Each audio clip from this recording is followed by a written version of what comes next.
सीतानाथ समारंभाम श्री रामानंदार्य मध्यमाम अस्मदाचार्य पर्यंताम वंदे श्री गुरु परंपरा। दर्शकों, भगवान श्री राम का गुणगान, भगवान श्री राम के चरित्र की कथा, भगवान श्री राम के चरित्र को अपने जीवन में उतारना मनुष्य के लिए बहुत ही शुभ और श्रेष्ठ बताया गया है। भगवान श्री राम मर्यादा पुरुषोत्तम राम बताए गए हैं। मर्यादाओं में ही रह करके भगवान ने इस मृत्युलोक में आकर के मर्यादा पुरुषोत्तम नाम से अपने आप को प्रस्तुत किया है।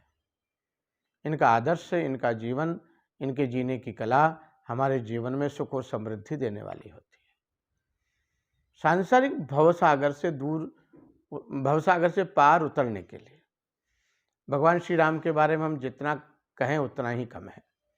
बहुत सुलभ है ये साधन, और राम के चरित्र का हमारे जीवन में यदि हम उतारते हैं तो निश्चित रूप से हमारा जीवन भी धन्य हो जाता है।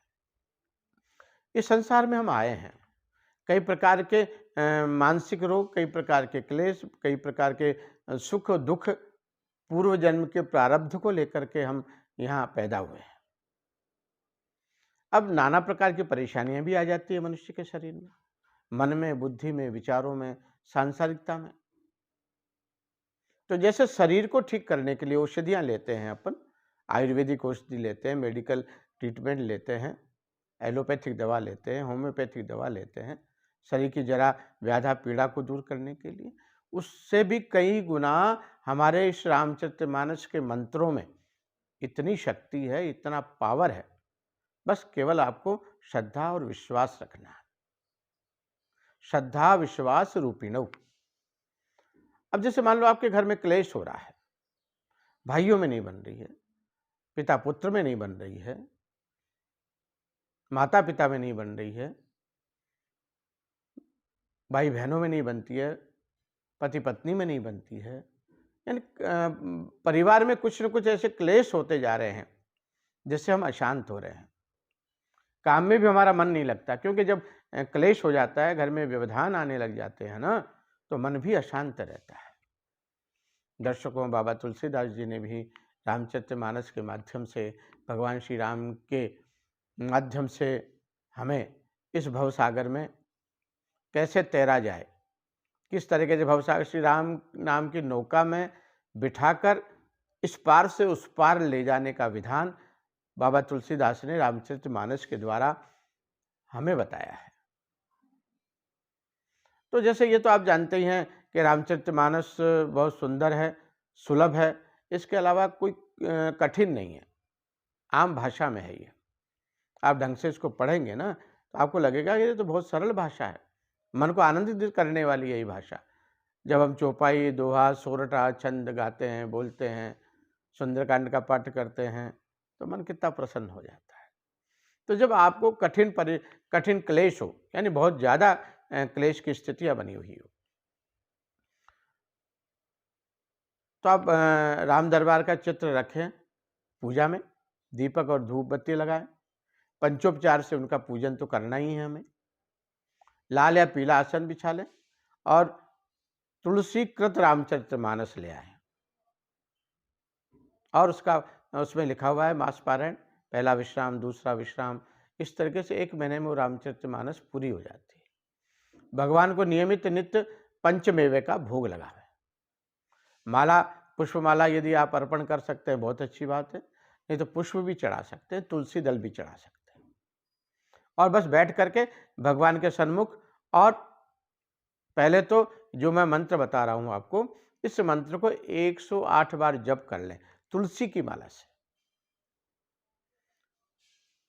मंत्र है, हरण कठिन कलि कलुष कलेशु, महामोह निशि दलन दिनेशु। हरण कठिन कलि कलुष कलेशु, महामोह निशि दलन दिनेशु। यह मंत्र है। इस मंत्र को आप प्रत्येक दोहे पे, छंद पे और सोरठे पे आगे पीछे लगाएं, और बड़ी भक्ति भाव से, श्रद्धा के साथ में एक मास पारायण रोज करें। 25 मिनट, 20 मिनट, आधा घंटा, इससे ज़्यादा नहीं लगेगा।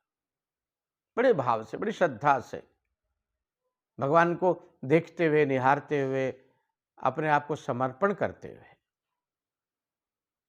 यह रामचरितमानस कम से कम आप 3 पारायण तो कर ही लें। 3 पारायण करने से आपको सुख की प्राप्ति होगी। कठिन से कठिन क्लेश भी क्यों होंगे ना घर में, परिवार में, वो सब धीरे-धीरे शांत हो जाएँगे। और 1 महीना होते ही आप एक जोड़े को, ब्राह्मण को भोजन करा दें और यथा योग्य उनको दक्षिणा और वस्त्र दे दें। आप विश्वास कीजिएगा साहब, हमें कहीं जाने की जरूरत नहीं पड़ेगी। रामचरितमानस में इतनी ताकत है, इतना पावर है, इन मंत्रों में इतनी शक्ति है, इसको आप श्रद्धा के साथ, विश्वास के साथ में पाठ करेंगे, पारायण करेंगे, जप करेंगे, निश्चित रूप से आपकी मनोकामना पूर्ण होगी। मैं आपको एक बार और मंत्र दोबारा बोल देता हूँ। हरण कठिन कलि कलुष कलेशु, महामोह निशि दलन दिनेशु। ये रामचरितमानस में भी आपको मिल जाएगा लिखा हुआ। जब आप पुस्तक लाएंगे ना, तो उसमें भी लिखा हुआ मिलेगा। और बस फिर आनंदित होकर के अपनी मस्ती में भगवान को, अपने हृदय की भावनाओं को प्रस्तुत कर दें। इस पाठ को, चौपाइयों को, दोहों को, सोरठों को गाते हुए आनंदित होकर के एकाग्रता के साथ में समर्पण भाव जिस दिन आपने कर दिया, उसी दिन आप भी मान के चलिएगा आपकी कठिन से कठिन परेशानियां भी दूर हो जाएगी। चलिए दर्शकों, आगे और हम कुछ न कुछ चर्चा करते रहेंगे। सर्वे भवन्तु सुखिनः, सर्वे सन्तु निरामया, सर्वे भद्राणि पश्यन्तु, मा कश्चित् दुःख भाग् भवेत्। ओम शांति ही, ओम शांति ही, ओम शांति ही।